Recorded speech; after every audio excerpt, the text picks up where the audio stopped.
Baada ya kupoteza boti yao kutokana na ajali, Jane anaamka anajikuta yupo kisiwani. Alipoangalia kushoto kwake alimuona rafiki yake. Alipomgeuza alimkuta amejeruhiwa tumboni. Huyo anaitwa Brandy. Jane aliita msaada lakini haikusaidia chochote. Jane akaona bora achukue flare gun na kumfuta Brandy pembeni, na baada hapo kumchomole mti ambao umemwingia tumboni na kumpa huduma ya kwanza na Jane na kutoka kwenda kumtafutia lau maji. Jane hapa anakutana na maji ya madafu, na alipochukua maji haya kumpelekea Brandy, ajabu Brandy alimkuta tayari ameshakufa. Jane ndo tahayari. Jane amepata taharuki. Jane hajui kitu gani cha kufanya. Jane anajikuta mgeni na kuingia ndani ya msitu huu hapa na kukuta begi. Hapa Jane aliogopa na kuanza kuita alau kama kuna mtu ajitokeze. Jane hapa anapekua na kuta dawa, na alipokuta deli alikuta soda, baadhi ya vitu kama vile boksi la vibiriti. Jane kidogo alipata furaha, na alipoangalia katika begi hili alikuta mdoli wa mtoto. Jane alitoka nje na kuangalia anafanyaje, na hapa alisikia sauti na akatamani kuchungulia, alitoka ndege.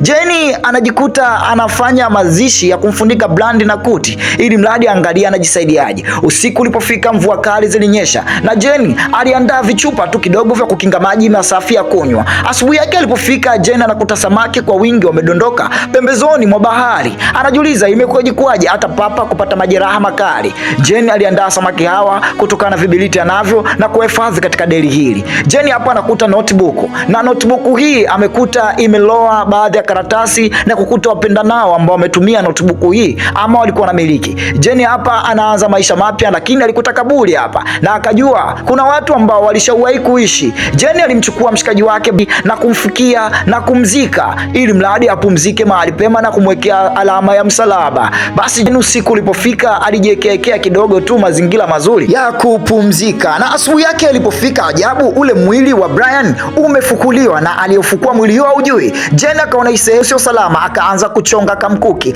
alau kidogo kampe ulinzi na kuchukua gogo na kuandaa mazingira usiku huu wa leo apumzike hapa. Aliota moto na usiku huu ukawa mgumu, lakini bidada akajikaza. Sio, unajua tena unapokuwa peke yako huna jinsi. Na asubuhi yake ilipofika akaona vitu vinaelea, na moja kwa moja bidada akajitosa. Kulikuwa na briefcase, lakini kwenye kupiga mbizi hivi anakuta shimo katikati ya maji. Akajiuliza ili shimo ni la nini, lakini hakutaka kujali sana. Akatoka na ile briefcase na kuangalia, alikuta nguo humu. Dada akabadilisha mtoko leo. Sasa si unajua tena kwenye kuotota moto, na huku akiangalia picha, mara akasikia sauti ya helikopta. Dada akachukua ile gun flare na kupiga juu, lakini ule mwanga kipindi umeenda juu na unashuka chini taratibu, dada anaona kiumbe kizito kinatoka kule baharini kinakuja nchi kavu. Jane alikimbia haraka na kuja kuzima moto, na Jane akatafuta sehemu ya kujistiri. Hiki kiumbe kilikuja moja kwa moja na Jane hakutoa sauti yake yote. Na asubuhi yake palipokucha, Jane hakuamini kilichotokea. Akaona usiku ni macho yangu ama nilikuwa naota.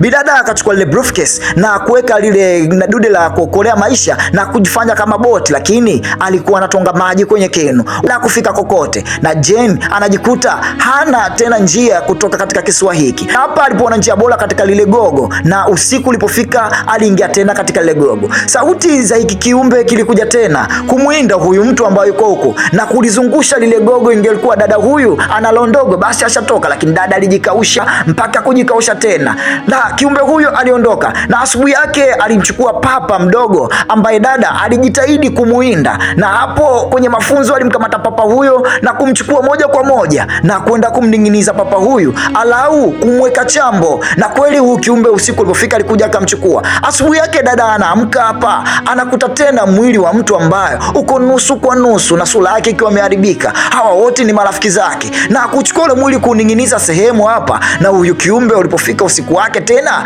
kama ilivyokuwa kawaida, alipita nao huu mwili bila kuacha kitu chochote. Dada anaangalia mchezo wote, na dada hana cha kufanya kwa sababu kiumbe anatisha sana. Huyu kiumbe sio mchezo. Asubuhi yake bidada anaangalia namna gani anaweza kujikinga na kiumbe. Akaona bora atengeneze kitu na kama kinga nguo hivi cha kukaa juu. Dada usiku ulipofika akaanza kuning'inia, lakini ajabu hizi kamba alishindwa kuzifunga vizuri, na hizi kamba zikaanza kuteleza katika mnazi ule, na mwisho wa siku zikambwaga bidada Jane. Jane na mshindo mkubwa kupiga kelele, kiumbe alisikia na kuanza kumkimbiza. Wewe uso kwa macho kwa uso. Jane hana cha kufanya kwa sababu kiumbe alikuwa akiingia ndani ya maji na kutoka na kumkamata Jane, lakini radi ndizo ambazo zinamkimbiza kiumbe kwa sababu kiumbe anaogopa sana radi. Badi. Kwa hiyo dada Jenny hapa leo amenusulika nusu kufa, na asubuhi yake ilipofika dada anajiangalia, anajikuta na majeraha, anajikuta na kidonda, hana cha kufanya, ilibidi ajitabie, na kule kwa mbali anaona boti inakuja na dada alikimbilia, lakini anakuta wapenzi wa Lucas pamoja na Mia. Hawa ni wapendanao wawili, anakumbata, jamani siamini mmekuja. Basi hapa akakaribisha zile Coca-Cola ambazo amezipata na kuandalia samaki pamoja na nazi. Yaani leo walikula nazi samaki, na kuambia jamani, hakika kuna kiumbe cha ajabu sana ambacho kinaua watu. Kiumbe hiki kinasababisha ajali kila kukicha. Kwa hiyo hapa si sehemu salama sana na inabidi tuangalie tuondoke. Jenny akachukua kisu cha ujamaa kwa sababu akikuta hapa kina damu, lakini akaandaa samaki hivyo hivyo. Jenny huyu dada hawakutaka kumwelewa kina Lucas na Mia, na hapa wakatoka kidogo, wanaendelea kula passion yao. Dada akaona msingtanie na kuanza kupaki vitu vyake na kutaka kukimbia na boti hii. Lucas na Mia baada ya kumuona Jenny anaondoka na vitu hivyo akamkamata. Ugomvu kaanza. Dada akamtia kiki moja mwenzake na Mia akamwambia chezea ubapa hapo. Usiku ulipofika wakamfunga kamba katika kigogo cha mnazi, na dada kila kiangalia aelewa, anambia jamani, hakika mnataka kuniua na nishawaambia kuna kiumbe hatari. Anambia hizo ni hadithi tu za Abunuwasi, kama unaliwa leo liwa ili mradi sisi tuendelee kuishi. Lucas akamwambia hakika wewe unaonekana kama una wivu, unataka kutuacha mimi na mpenzi wangu hapa. Anambia hizo sio muda wa kuongea maneno hayo, hakika sikuwa, kwa sababu nimewaeleza na nyinyi mnang'ang'ania kukaa hapa, na hapa nimekwambieni sio sehemu salama. Lucas povu linamtoka. Lucas angalie maneno yake. Lucas anaongea kama vile ana makende kende, na dada akamwambia basi sawa, kama mimi ni muongo cha moto nakiona. Mia akiwepo huko ana moja wala hili, hapa anaona kama samaki, lakini ghafla Mia anapiga kelele na Lucas anachukua moto kwenda kumfuata ukiumbe macho kwa macho, lakini ukiumbe alikuwa ni moto kote mbali. Lucas hakufua dafu wala kuingia hata chembe, na damu tu, na dada huko anajitoa pale katika kamba na Mia anavutwa ndani ya bahari. Asubuhi yake ilipofika, Lucas ilibidi amuelewe Mia, amuelewe dada anachokisema na kuanza kutafuta samaki, chakula, walikula, na mwisho wa siku akamwambia hakika mwanangu, ikondo kibiri cha mwisho hapa tuondoke, na kuchukua lile dude ambalo kama boti na kuingia nalo moja kwa moja. Basi wakiwa mdogo mdogo wanaondoka, lakini huyu kiumbe alitokea kwa chini na kumvuta Lucas, na hapa Lucas kijitetea kidogo ili mada sichukuliwe, na dada akaona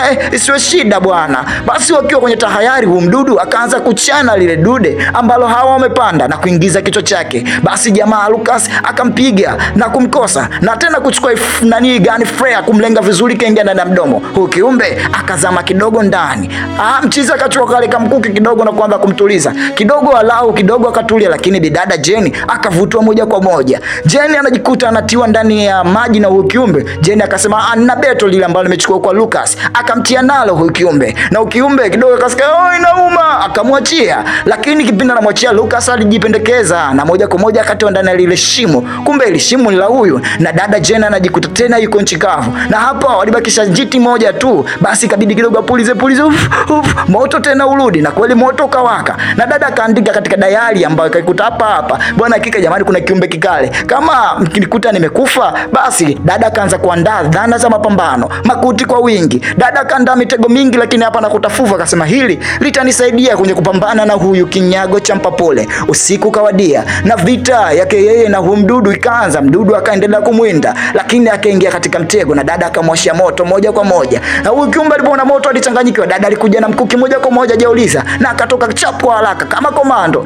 Dada kwa kuwa anaonekana kama alipitia depo hivi, yani udada ni sensia basi dada uso kwa uso na kiumbe wanabishana mikono, na dada akubali, piga nikupige, pambana nipambane. Kiumbe anasema huyu ni binadamu gani ananifanyia mambo kama haya? Dada aliendelea kukita bila kusita, na kiumbe alijitetea alimadi asife, na hapa damu tu ndio ambayo alikuwa anajiamulia na kauli, jamani nitakufa mimi, mkono mzito. Huyu kiumbe hataki kumwachia, na hapa alimkamata, lakini dada alitia na ukiumbe mpaka kaacha, kwa sababu alisema mwenye inauma. Basi inauma, dada anataka kuondoka, lakini ukiumbe anataka kuamka, lakini kwa sababu dada alikuwa tayari shamdhibiti na kumtoboa sana ukiumbe nguvu zilisha, na Jenny anammalizia huyu mdudu, na huyu mdudu anaondoka chini. Jenny alipambana vizuri, yani Jenny akaibuka kuwa yeye ndiyo shujaa, na kiumbe hiko kikaanda mwisho wake. Jenny anafanikiwa kumteketeza, Jenny anafanikiwa kumtokomeza, na kiswa chote kinaungua moto. Oya wanangu wa Tam TV Kabwe, ni mvua tu, radi bado zinakuja, mjiandae. Kama bado mja subscribe, uja comment tuja like. Ni mimi DJ wako mitamboni Faybash. Chao.